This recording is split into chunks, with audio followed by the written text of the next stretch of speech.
बऱ्याच वेळा लोकांची तक्रार असते की लोक माझ्याशी वाईट वागतात, का वागतात ते कळत नाही. तर मी त्यांना कायम सांगते की दोष तुमचा नाही, दोष त्यांच्या दुर्बुद्धीचा असतो. पण ती दुर्बुद्धी वेळेवर ओळखणं गरजेचं असतं. भगवद्गीतेचा 23वा श्लोक याच ॲनालिसिस ऑफ इव्हिल इंटेंटबद्दल सांगतो. म्हणजे अर्जुन म्हणतोय, दृष्टबुद्धीच्या धृतराष्ट्रपुत्रांचं, दुर्योधनाचं युद्धामध्ये प्रिय हित करण्याची इच्छा धरून जे लोक इथं लढण्यासाठी आलेले आहेत त्यांना मी नीट पाहून घेऊ इच्छितो. म्हणजे समोरच्या व्यक्तीचा हेतू तपासणं. अर्जुन दुर्योधनाला दुर्बुद्धी म्हणतोय. दुर्बुद्धी म्हणजे काय? ती व्यक्ती जिची निर्णय क्षमता स्वार्थ, मत्सर, द्वेष, अहंकारामुळे आंधळी झाली.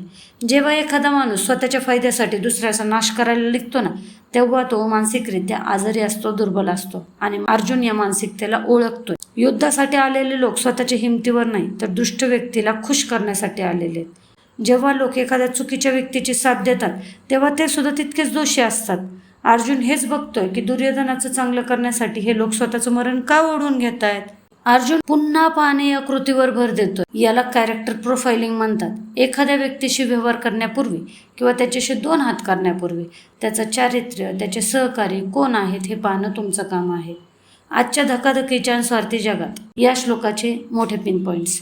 म्हणजे टॉक्सिक लोकांपासून सावध राहा. जर तुमच्या आयुष्यामध्ये कोणी दुर्योधनासारखं वागत असेल ना, म्हणजे स्वतःच्या स्वार्थासाठी दुसऱ्यांचा गैरवापर करणं किंवा तुम्हाला ब्लेम करणं, तर त्याची साथ देणं बंद करा. सायकोलॉजी सांगते की चुकीच्या माणसाचं चांगलं करण्याच्या नादात तुम्ही स्वतःचं नुकसान करून घेता. हेतू ओळखा. कोणाशीही मैत्री किंवा बिझनेस करताना समोरच्याचा इंटेंट बघा. तो फक्त स्वतःच्या फायद्याचा विचार करतोय का? जर त्याचा पायाच दुर्बुद्धी असेल ना, तर ती इमारत, ते नातं कधी ना कधी कोसळणारच आहे.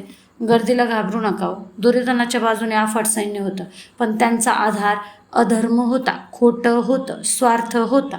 सत्याच्या बाजूने उभा असलेला एकटा माणूस सुद्धा गोंधळलेल्या 100 लोकांपेक्षा जास्त ताकदवान असतो. फक्त शांतपणे समोरच्याच्या कमकुवत मानसिकतेचं निरीक्षण आपल्याला करता यायला पाहिजे. शेवटी मला एकच कळतं की समोरचा किती मोठा आहे त्याच्यापेक्षा त्याचा हेतू किती शुद्ध आहे हे महत्त्वाचं असतं. दुसऱ्याच्या दुर्बुद्धीचे बळी ठरवू नका. चेक करा राव. पुढच्याची नियत जर तुम्हाला चांगली वाटत नसेल ना, त्या व्यक्तीला लगेच कट ऑफ करून टाका. एखाद्या व्यक्तीला जर तुमच्या ओळखीतील कोणाला माणसांची पारख करायला प्रॉब्लेम येत असेल तर त्या मित्राला आज हा व्हिडिओ नक्कीच पाठवा. विचार बदला, माणसं ओळखा.